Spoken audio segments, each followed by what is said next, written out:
Hoy comenzamos una serie, como les decía, sobre los relatos de la infancia de Jesús, particularmente sobre el nacimiento. Vamos a hablar sobre el personaje más importante de esta fiesta. ¿Quién es? ¿El viejo pascuero? No, pues, hermano. Es el Señor Jesucristo. Bendito Dios. El nacimiento virginal.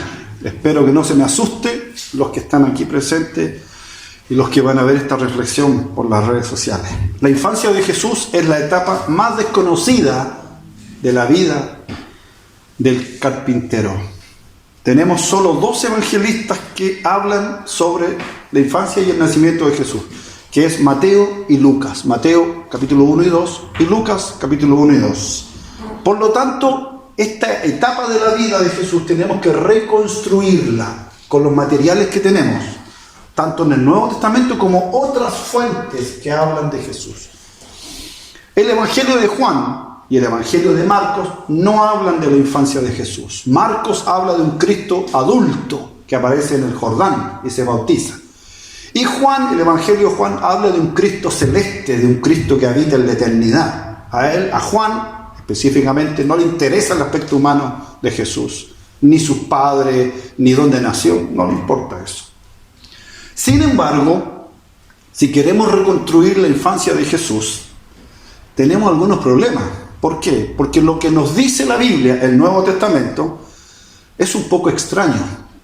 ¿Por qué? Porque se habla de sucesos fantásticos, de sueños o visiones celestiales. Se habla de una concepción milagrosa, sin intervención humana, de unos magos que vienen del oriente, de ángeles que aparecen a los pastores, a José, a la misma Virgen María, y de un rey asesino de niños. Santo Dios. Resulta ser que estos relatos ni siquiera eran conocidos por la familia de Jesús. Todo esto que acabo de mencionar. Es más, Jesús en todo su ministerio, en los 3 años que duró su ministerio, nunca habló ni de los Reyes Magos, ni de la estrella de Belén, ni de la matanza de Herodes, ni del establo, ni del buey, ni del burrito, ni de los pastores, nada. Jesús nunca dijo nada de eso. Aquí ya hay un dato que nos pone en alerta. La familia de Jesús no tenía idea de esto, ni Jesús tampoco. Padre Santo, no se me asuste. Santo Dios. Ay, Padre, ayúdame, Señor. Me salté como 3 páginas, hermano. Santo Dios. Apreté un botón equivocado. Ayúdame, Virgen María. Resulta ser que estos relatos, acabo de decir, eran desconocidos por la familia de Jesús y por el Jesús mismo. Ahora, estos hechos que acabo de mencionar, tan impactantes para el mundo cristiano, ¿ocurrieron realmente? En honor a la verdad, y estamos en el púlpito santo, tienen muy poco de histórico. Todos estos datos que acabo de mencionar. La parte más histórica de la vida de Jesús es su pasión y la crucifixión. Eso es con mucho porcentaje de historicidad.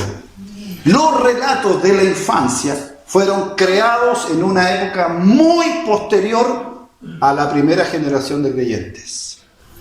Y fueron creados para completar los espacios en la biografía de Jesús. Santo Dios. Lo primero que se puso por escrito en la vida de Jesús fue su pasión y la crucifixión y su muerte. Luego de esto comenzaron a recordar y a buscar información sobre los milagros de Jesús. Y luego sobre sus enseñanzas. Y por último empezaron a recopilar información sobre la infancia de Jesús. Santo Dios. Pero estos relatos de la infancia no son confiables históricamente. Y aún así quedaron en los evangelios. Y esto es lo que confunde a los creyentes. A muchos creyentes que piensan que porque aparece en la Biblia, todo tiene que ser histórico. Santo Dios. Los primeros cristianos no se interesaron en esta etapa de la infancia del Mesías. ¿Por qué nos interesaron? Póngame atención. Por una razón teológica. Los primeros cristianos creían que el Señor Jesucristo regresaría ya, inmediatamente. La venida de Cristo está a las puertas. Y eso usted lo puede ver en las cartas de San Pablo. De modo que para ellos Cristo regresa ya. El fin del mundo está a la vuelta de la esquina. No hay tiempo para, mire, no hay tiempo para escribir. Por eso Jesús no manda a escribir nada. El regreso está pronto, no se puede escribir nada, no hay que investigar ni recopilar información, no. ¿Qué es lo que hay que hacer? Es predicar. Predicar, que la gente se arrepienta antes de que el reino de Dios venga y interrumpa la historia. Y el mundo, como estaba hasta ese momento, se termine. Santo Dios. Esta es la razón de por qué no se elabora una biografía de Jesús tan completa. Santo Dios. Y así con un poquito de información comienzan a escribir la vida de Jesús. Mire, cuando la familia de Jesús ya estaba muerta, se pone por escrito. El primer texto que se pone por escrito es Marcos, el año 70. Para el año 70, María y todos los hermanos de Jesús ya no existían. Y si habían testigos de lo que había pasado en la vida de Jesús, eran sus familiares, pero ya no estaban vivos. Santo Dios. Entonces se crearon relatos literarios con intenciones teológicas. En palabras sencillas, pusieron por escrito algunos relatos para poder transmitir verdades espirituales y no información histórica. Santo Dios. Y aquí estos relatos están registrados en el Evangelio de Mateo y Lucas. Nos hacemos otra pregunta. Entonces, pastor, ¿qué es lo que realmente se sabe de la infancia de Jesús? Aquí yo les recomiendo un libro. No está, o sea, si usted lo quiere comprar es muy caro, pero está en PDF, en internet. Se llama Un judío marginal. Exquisito. Ese libro habla sobre la infancia de Jesús. Pero hace todo un estudio sociológico, es decir, cómo eran las familias, los matrimonios, cómo se criaban los niños, qué hacían, y a partir de esa información se le aplica a Jesús.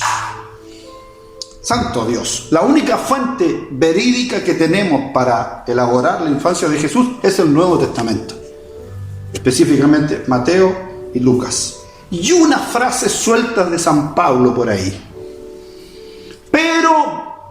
Pero que no se me asuste, mucha de la información de la infancia de Jesús está sacada de libros apócrifos, es decir, libros que no están dentro de la colección de libros sagrados.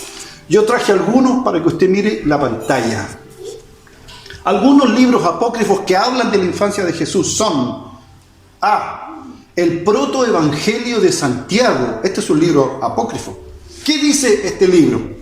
Bueno, aquí se mencionan los nombres de los padres de María, de la Virgen María, cosa que el Nuevo Testamento no dice.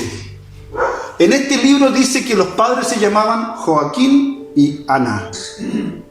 Creo que el Nuevo Testamento menciona a Ana, pero no a Joaquín, su padre. Además se menciona en este libro que José era anciano, era viudo y tenía hijos antes de casarse con la joven María. Y además agrega que Jesús nació en una cueva. Mire, en una cueva, no en un establo. Este libro, pero es apócrifo. Otro libro apócrifo que habla de la infancia de Jesús es el Evangelio del Pseudo Mateo. Del Pseudo Mateo. ¿Qué se dice en este libro apócrifo? Se exalta la santidad y la pureza de María. Se lee que María exalta su virginidad perpetua. Mire, aquí comienza a desarrollarse esa creencia. La virginidad perpetua. Se menciona que Jesús nació en un establo. El anterior decía en una cueva. En este libro dice, no, Jesús nació en un establo junto a un buey y un asno. Y que después de 2 años que Jesús había nacido, llegaron unos magos de Oriente. Dice la Biblia, por ejemplo, le pregunto a usted que lee la Biblia, ¿La Biblia dice que eran 3 magos? No lo dice. Lo único que dice es que vinieron unos magos. ¿Por qué se piensa que son 3? Porque le entregan 3 regalos. Pero esos 3 regalos pueden haberse entregado un mago. O 5 magos. Ahí está la confusión. Pero eso vamos a hablar 2-3 sábados más. Tercer libro apócrifo que habla de la infancia de Jesús. El libro de la Natividad de María. Mire, voy a hacer un paréntesis. Santo Dios. Este libro dice que María nació sin pecado. Y que ella fue siempre vivió sin mácula. De aquí viene una creencia romana que habla de la Inmaculada, Santísima Inmaculada Virgen María. Es decir, nació sin pecado y murió sin pecado. Y es más, la Iglesia romana desarrolló otra creencia. ¿Cuál? Que María no murió y que fue ascendida, viva al cielo. Y de ahí sale la festividad de la Asunción de María. Y también por eso se dice que José nunca la tocó. Que ella durmió en la sábana y José durmió sobre la frazada, pero que nunca la tocó. Y que ella fue siempre inmaculada. Ese libro lo dice. Aquí entonces, lectores como nosotros, al tiro sacamos la primera deducción. Mateo y Lucas sacaron su información de la infancia de Jesús de estas fuentes. Nosotros hoy día sabemos que estos libros son apócrifos, que no son sagrados, pero Mateo y Lucas en ese tiempo no lo sabían. Bendito Dios. Ahora bien, encontramos un solo versículo en Mateo y en Lucas de la infancia de Jesús y luego no se habla más del tema. Mire, Mateo capítulo 1, verso 8, también está ahí, para que lea conmigo. Dice, Mateo 1, 18, María, comprometida con José, antes de estar juntitos con José, se encontró encinta por obra del Espíritu Santo. Eso es todo lo que dice Mateo respecto al nacimiento virginal. Que antes de que María y José estuvieran en intimidad, María ya estaba encinta. Miren lo que dice Lucas capítulo 1, verso 35, respecto a esto del nacimiento. Narra el anuncio del ángel Gabriel diciendo, comillas, el Espíritu Santo la cubrió con su sombra. Por eso el niño será santo e hijo del Altísimo. ¿Cómo eso de que el Espíritu la cubrió con su sombra? O sea, José no participó aquí en la concepción de Jesús nada, sino que fue el Espíritu de Dios que vino sobre ella.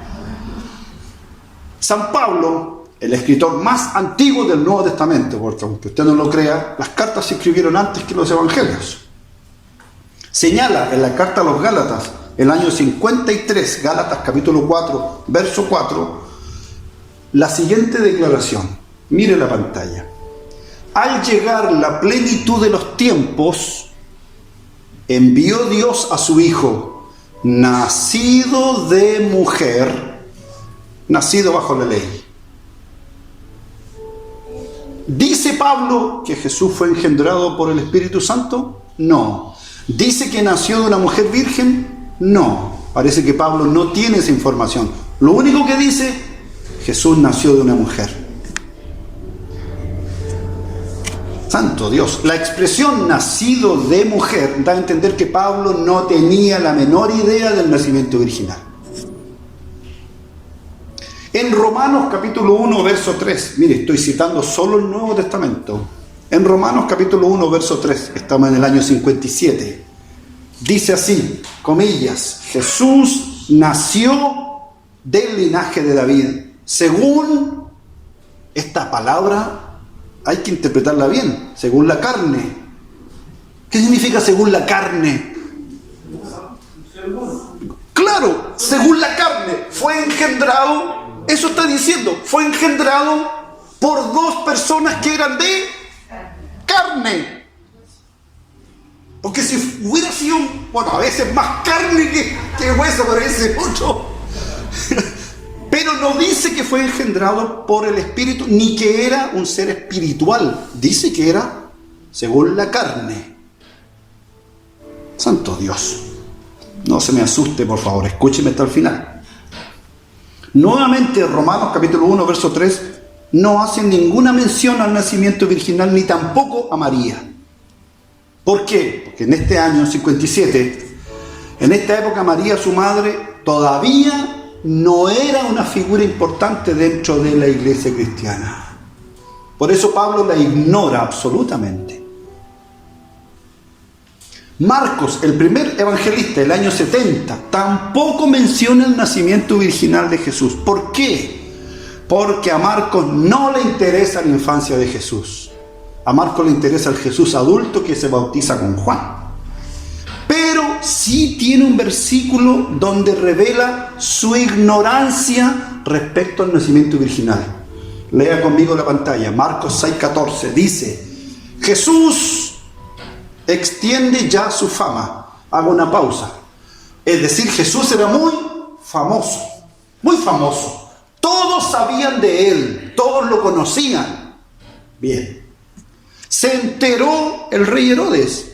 Es decir, también le llegó la fama de Jesús a los oídos de Herodes. Y cuando él escucha de Jesús, ¿sabe lo que dice? Este es Juan el Bautista que ha resucitado de los muertos. ¿Qué revela este versículo? Es decir, toda la gente conocía a Jesús. Todo. Pero nadie conocía la creencia del nacimiento virginal. Por lo tanto, el dato del nacimiento virginal era totalmente desconocido en tiempos de Marcos, el año 70. Por eso los investigadores dicen, no, esta creencia se desarrolló mucho después en la iglesia, porque el Evangelio de Marcos, que es el primero, no lo menciona. Mateo se escribe el año 90. Aquí comienza a desarrollarse esta creencia del nacimiento virginal. ¡Santo Dios! Juan, el Evangelio de Juan, aquí hay un versículo muy interesante, ponga atención. Juan afirma que Jesús era hijo de José y María. Una información histórica, no teológica, histórica. Y lo menciona al comienzo de su Evangelio, Juan capítulo 1, verso 45. Jesús invita a Felipe a que lo siga. Y Felipe va a buscar a otro amigo para que también se haga discípulo. Y este amigo se llama Natanael. Y le dice Felipe, comillas, hemos encontrado de quien hablan los profetas. A Jesús, ¿el hijo de quién? El hijo de José, el de Nazaret. Este versículo mata dos pájaros de un tiro. Dice primero quién es el papá. Y luego dice en qué lugar nace. No dice Belén. ¿Qué dice ahí? Nazaret. Eso es para... Ya estamos guateando la segunda prédica. Santo Dios. Felipe aporta un dato histórico innegable. ¿Cuál? Jesús es hijo de José. En Juan capítulo 6, verso 42... Bendito Dios. Mire este tremendo versículo. Juan capítulo 6, verso 42. Los judíos señalan, comillas, ¿no es este Jesús, el hijo de José, a quien todos conocemos? Claramente entonces, ¿los judíos conocían a Jesús? Sí. ¿Conocían la familia de Jesús? Sí.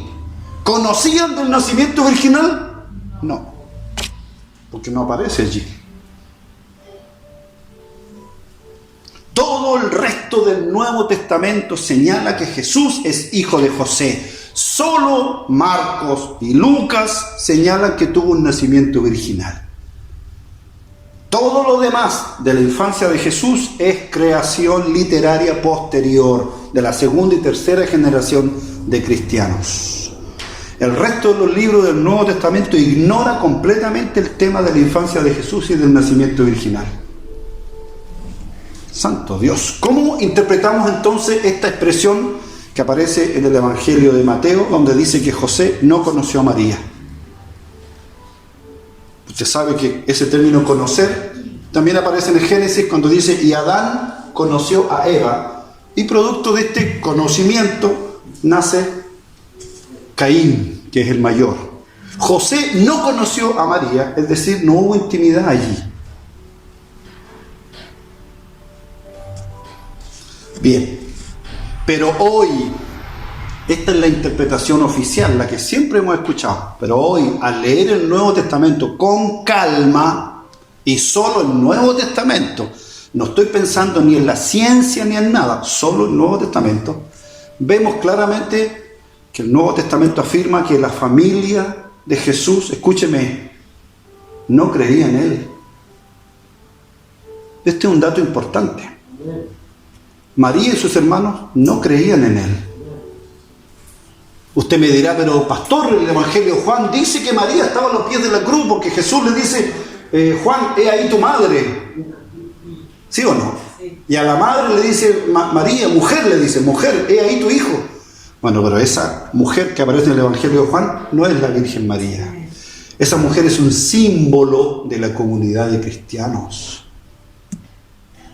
Pero ese para otra reflexión. Santo Dios. Este dato de que la familia de Jesús no creía en Él es un dato que no se puede negar y que está revelado claramente en el Nuevo Testamento.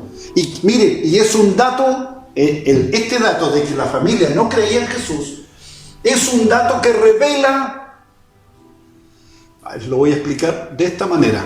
Si María y sus hermanos de Jesús hubieran sabido que Jesús nació por obra del Espíritu Santo, ¿habrían creído en Él?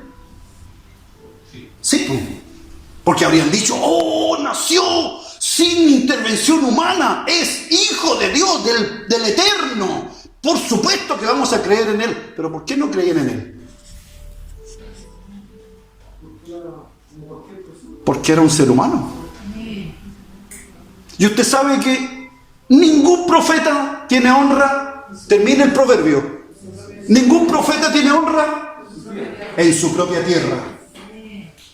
Yo tengo familiares, hermanos, que no creen en mi llamado pastoral, en el santo varón, en el ungido de Jehová, y no creen en mí. A veces Bárbara duda un poco. Jesús, su propia madre y sus propios hermanos no creían en Él. No creían en su llamado. Hay versículos aquí que demuestran que ellos pensaban que Jesús estaba... Santo Dios. Si Jesús nació realmente de manera extraordinaria, sobrenatural, eso tiene que ser impactante para toda la familia y para toda la aldea de Nazaret. Entonces, ¿por qué su familia lo ignora? Aquí nos pone en alerta este dato. En Juan capítulo 7, verso 5, lea la pantalla, dice, porque ni siquiera sus hermanos creían en Él. Yo les cuento que sus hermanos se convirtieron, pero después que Jesús murió, resucitó. Pero en vida no creían en Él. ¿Cómo es que su madre María no le había contado al resto de sus hijos que Jesús había sido engendrado por el Espíritu de Dios? ¿Cómo se entiende entonces que estos hermanos sanguíneos no creyeran en Él?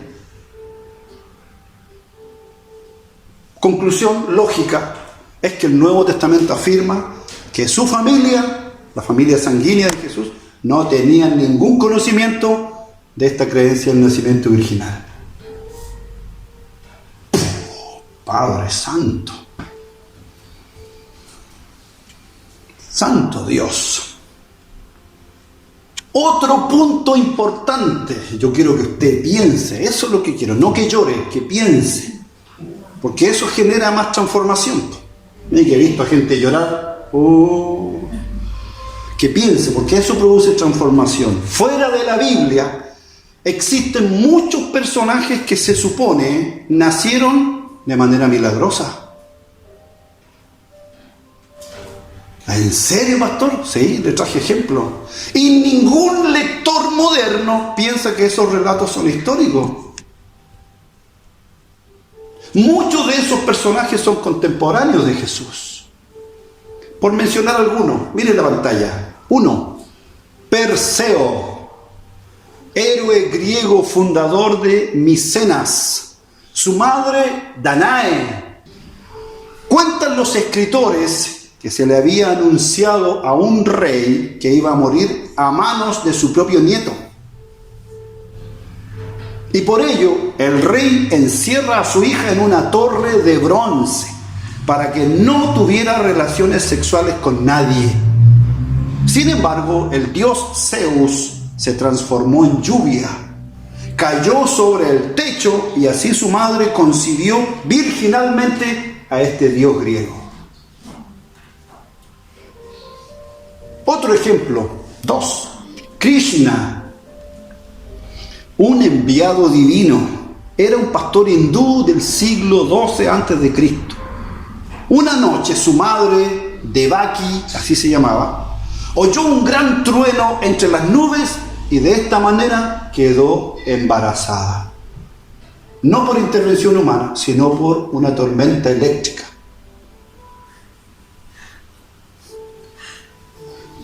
No diré nada, hermano, no diré nada. 3. Helena de Troya. Esta le suena a usted por la película, ¿cierto? Helena de Troya, esposa de Melenao, rey de Esparta. Esta muchacha provocó una guerra, hermano. Esta muchacha provocó una guerra. La guerra en la ciudad de Troya. Usted sabe la historia del caballo de madera. Los soldados se escondieron adentro. Ingresaron el caballo a la ciudad, se bajaron los soldados y tomaron la ciudad. Helena de Troya, esposa de Melenao, rey de Esparta, que provocó una guerra de Troya. Su madre, Leda, quedó embarazada por un cisne, que en realidad era el dios Zeus, disfrazado de cisne, que se posó entre las piernas de su madre. Y así Helena es concebida milagrosamente. No por intervención humana. Otro caso, Buda, esto es el 560 antes de Cristo. Su madre quedó esperando de un elefante blanco con 6 colmillos. No me pregunte cómo pasó eso, porque no tengo idea. Pero esto es mitología. Quedó esperando de un elefante blanco con 6 colmillos. ¡Santo Dios! Y así siguen los casos en la historia. Platón fue concebido milagrosamente. Alejandro Magno, el conquistador griego, concebido milagrosamente. Apolonio de Triana. Octavio Augusto. Me da un escalofrío cuando digo este nombre. Se me asomaron de repente. Estos personajes, hermanos, yo podría hacer una lista enorme de cuántos personajes mitológicos y algunos históricos, cuando se escribe su biografía, ellos señalan que nacieron milagrosamente. ¡Santo Dios! Yo le pregunto, ¿serán verdaderos estos relatos o es mitología? Antes que me responda, ¿cómo debemos interpretar estos relatos de estos personajes de la antigüedad? Antes que usted me responda, tenemos que ser honestos, pues la misma respuesta que demos a estos personajes históricos, tenemos que dar a los relatos de los evangelios. ¿Es histórico el nacimiento de Perseo? Por supuesto que no. Perseo es mitología, es un dios griego. Entonces la misma respuesta tenemos que darle a los evangelios. ¿Es histórico el nacimiento virginal de Jesús? No. ¡Santo Dios! ¡Santo Dios! Los evangelios escriben el nacimiento de Jesús con la misma intención que lo escribieron estos biógrafos griegos, con la intención de exaltar la figura del Mesías y exaltar la figura de estos personajes de la historia. Santo Dios, usted no me puede decir, y ningún creyente puede decir, lo que pasa es que los evangelios son inspirados. No, porque esa sería una respuesta religiosa. De modo que los evangelios de Mateo y Lucas están al mismo nivel que estos escritos paganos o antiguos. Santo Dios. Hoy ningún lector moderno toma aquellos relatos como históricos. Por lo tanto, debemos tomar de la misma manera los relatos de Mateo y Lucas, porque han sido escritos bajo el mismo clima, bajo la misma cultura antigua de Oriente y con la misma intención. ¿Dice amén? ¿Cuál intención, pastor? La de engrandecer la figura de sus personajes. Santo Dios. Ahora, ¿cómo debemos interpretar los relatos de los evangelios hoy? Si no son históricos, ¿cuál es la idea espiritual que está ahí? Según la exégesis actual, la concepción virginal no es un dato biológico ni ginecológico. Cuando Mateo y Lucas escribieron sus evangelios, no estaban pensando en la virginidad biológica de María, ni en la sexualidad de María, sino que estaban entregando una idea espiritual, un dato de fe, que sí podemos aceptar como creyentes, pero no como historiadores, no como investigadores de la historia. ¿Se entiende? ¿Como verdad espiritual la aceptamos? Sí. ¿Como hecho histórico? Por supuesto que no. ¿Cuál es la intención de estos relatos? Cuando en la Biblia un personaje resulta importante, se le atribuye un nacimiento extraordinario. Cuando un niño nace, no se conoce su futuro, pero cuando se hace grande y se destaca socialmente, se comienza a decir que él destacaba desde su nacimiento. Es decir, se proyecta la idea hasta la etapa de su niñez, pero a la luz de su edad madura, de su fama. Ahora, ¿Jesús es el primer personaje que nace milagrosamente en la Biblia? No, amados. En el Antiguo Testamento tenemos, mire, voy a mencionar algunos casos de personajes que nacieron milagrosamente. Mire la pantalla. 1. Isaac, el gran patriarca, de donde saldrá Jacob y las 12 tribus de Israel. Su madre, Sarita, la esposa de Abraham, era estéril y concibió de manera milagrosa. ¡Aleluya! 2. Sansón, su padre, Manoa, y su madre, anónima, no se menciona el nombre. El libro de los Jueces relata que gracias a la intervención de un ángel, su madre queda embarazada. Samuel, el gran profeta, sacerdote sacerdote, profeta y juez. Gracias, Humberto. Su madre, Anita, era estéril, pero milagrosamente también concibe. El Nuevo Testamento también nos regala otro personaje, Juan Bautista, cuya madre Elizabeth era estéril y anciana, y por intervención divina concibe milagrosamente. ¡Aleluya! Por lo tanto, Jesús, el Hijo único de Dios, también debía tener una concepción milagrosa. De esta manera, no es difícil entender los relatos de la infancia de Jesús. Si la concepción virginal no es un hecho histórico, ¿qué significa entonces?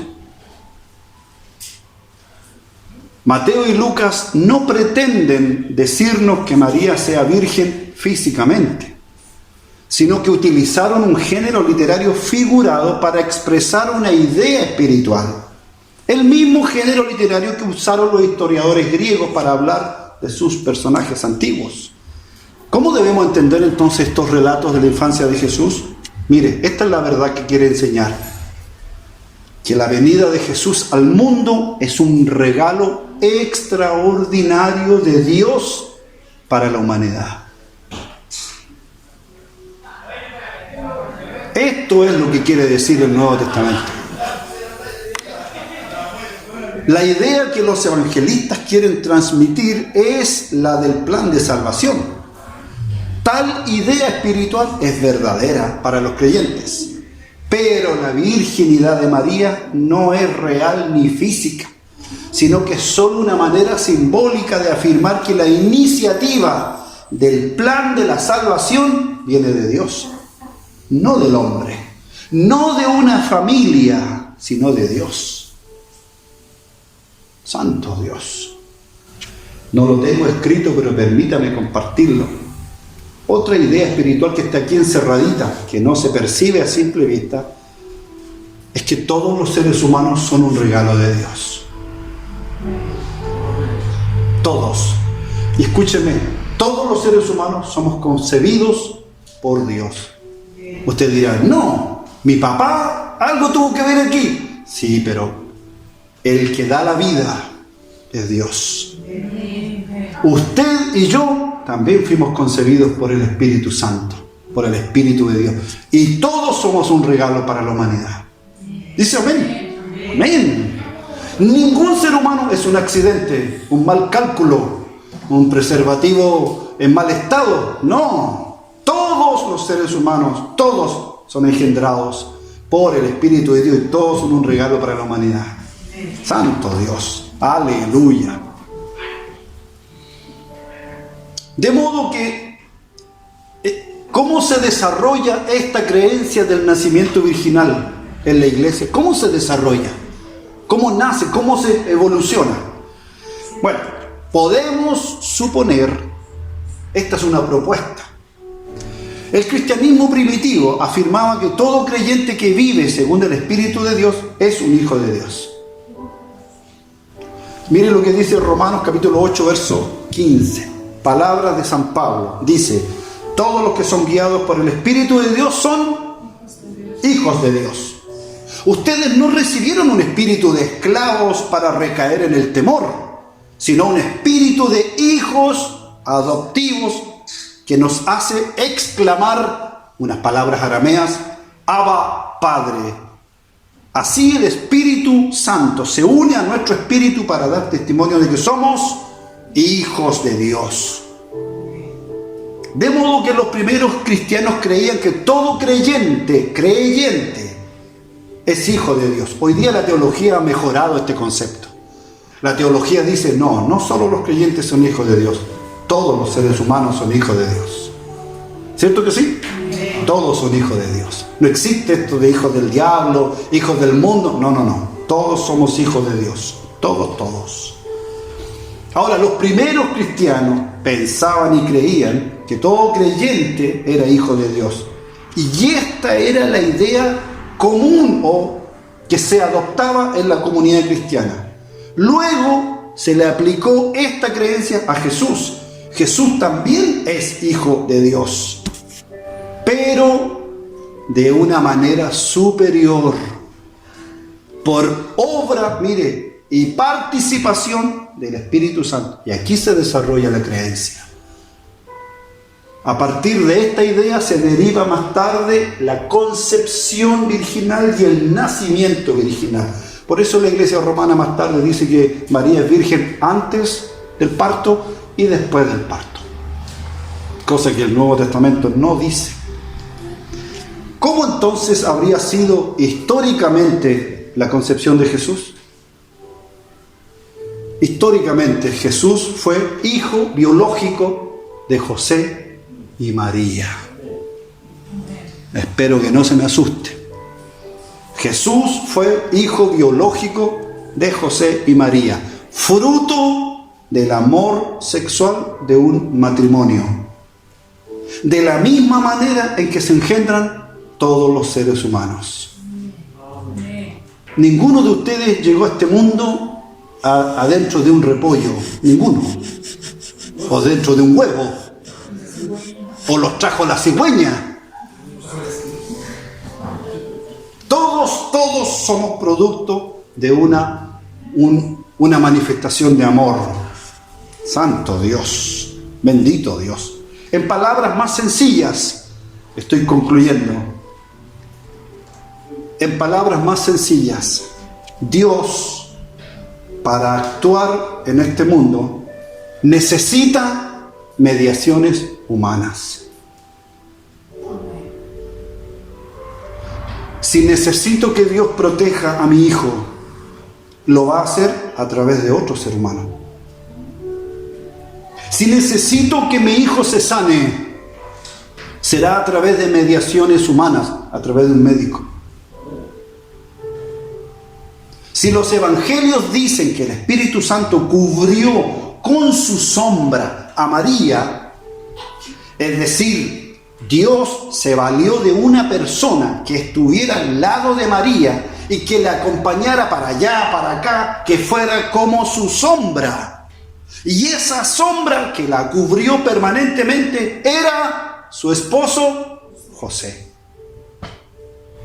Y en Lucas, el ángel Gabriel dice, el niño que ha de nacer será santo.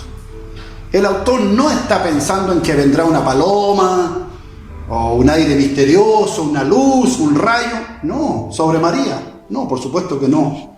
Sino que Dios actuará por medio de la intervención humana de José. Hermano mío, permítame decirle, y miro la pantalla, no existen hijos que nazcan bajo el pecado, porque en mucho tiempo en nuestra vida y en nuestra historia y en nuestra sociedad se decía que los hijos que nacían fuera del matrimonio eran hijos concebidos por el pecado. Mire la tontera, hermano mío, qué ofensa más grande. Nació fuera del matrimonio, o nació antes de casarse, o es hijo de una mujer soltera, o no sé, el papá se quedó con el niño y la mamita lo abandonó, qué sé yo, son hijos fuera del matrimonio. Santo Dios, todos los seres humanos son hijos de Dios, todos, y todos llegan por intervenciones humanas, bendito Dios, y todos los seres humanos, todos, una vez que reciben el don de la vida, son criaturas santas. Dice amén. Menos mal nuestra legislación corrigió esto. ¿Sabe por qué? Porque hace unos años atrás habían hijos de primera clase y hijos de segunda clase. Y a la hora de distribuir la herencia, solo la tocaban los hijos legítimos. Los hijos ilegítimos, imagínense, incluso lo escribían hasta en el acta de nacimiento, hasta en el registro civil, iba, usted, Juanita Pérez, usted hija de fuera del matrimonio, mire, ilegítima, usted no tiene derecho a la herencia. Bendito Dios, menos mal se corrigió esa ley racista, homofóbica. Hoy día todos los hijos, todos reciben parte de la herencia. Bendito Dios. Dice amén. Bendito Dios. Si usted tiene esa condición, diga amén. Padre Santo, también es dueña de la casa, de una tabla al menos. Padres, también es una criatura santa. Bendito Dios. ¿Me va a creer usted que lo digo o no lo digo? Hay una iglesia oficial que no presentaba ni bautizaba niños, ni casaba incluso a seres humanos que tenían esta condición. En nuestra comunidad me han preguntado, pastor, queremos presentar a nuestro bebé. Ya, pues, ¿cuál es el problema? Es que nosotros no somos casados. ¿Y qué importa eso? Le dije yo. ¿Qué importa si la bendición es para ustedes? La bendición es para la criatura. Ahora, si ustedes quieren hacer las cosas ordenadas, sería maravilloso que se casaran. Pero si no, no importa. La bendición es para la criatura. ¿Qué culpa tiene la criatura, hermanos? Santo Dios. Incluso le dije una vez a una mujer, el papá de la criatura, el autor y consumador de esto, ¿dónde está? No, se fue, me dejó. ¿Y tú quieres presentarle a tu hija? Sí, ¿puedo hacerlo solita? Pero claro, le dije yo, ¿cuál es el problema? Si la bendición, ¿para quién es? Para la criatura. Mire, hermano, lo digo, no lo digo, ella había ido a no sé cuántas iglesias evangélicas y los ministros le dijeron que no. ¿Qué culpa tiene esa pobre criatura?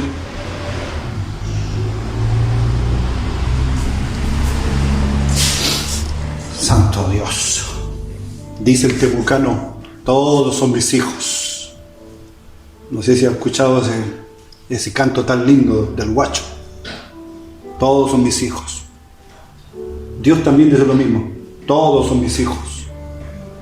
Santo Dios, disculpa, hermano. Es que me duele eso, sobre todo con una criatura. Venga para acá, tiempo atrás, venga para acá, yo le presento la guagua, no hay problema. Santo Dios. Reflexión final. La concepción virginal no es un hecho histórico, sino un dato de fe. Es un hecho de fe. Pero sabiendo la base histórica que implica la participación de alguien humano, en este caso de su padre José. Quiero que esto quede claro. ¿Dios participó en la concepción de Jesús? Sí, pero a través de José. Santo Dios. Por eso, mire, Dios no interviene directamente en la vida humana, sino que lo hace a través de los seres humanos.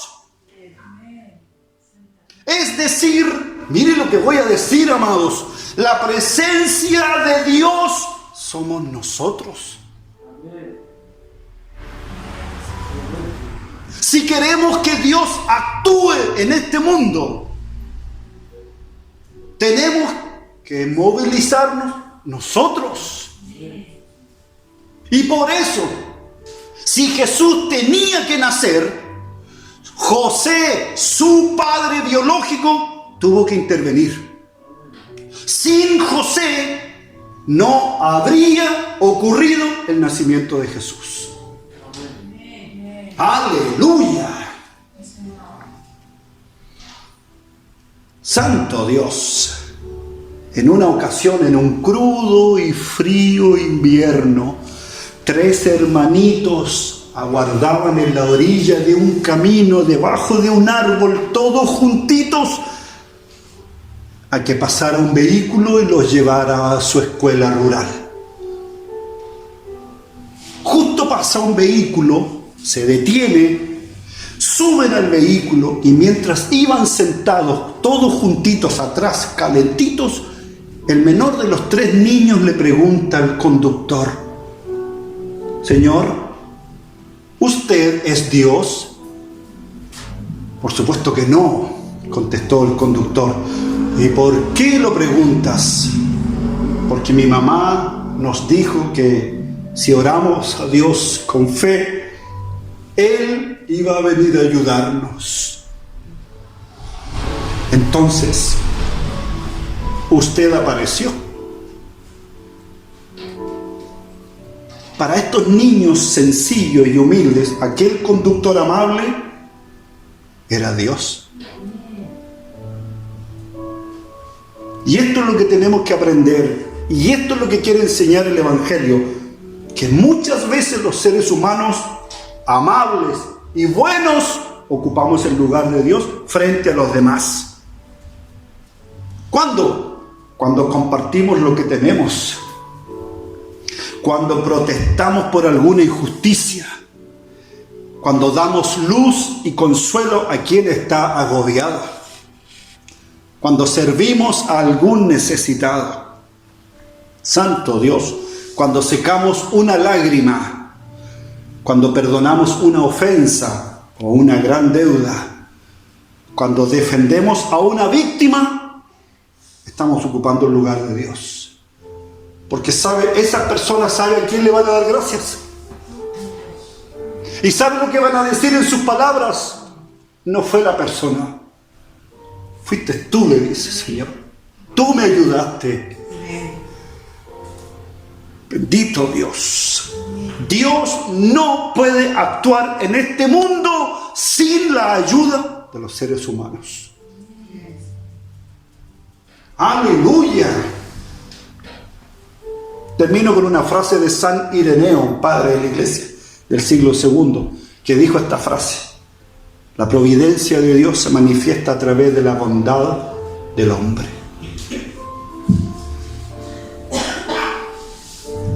Santo Dios. No pierda la oportunidad de hacer el bien. No pierda la oportunidad de servir a otro. No pierda la oportunidad de ser amable, generoso, de detenerse, dedicar un minuto. ¿Por qué?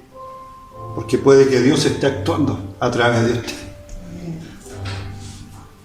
Esta es la reflexión de este día. Esta es la palabra del Señor. Permítame orar, Padre, gracias. Muchas gracias.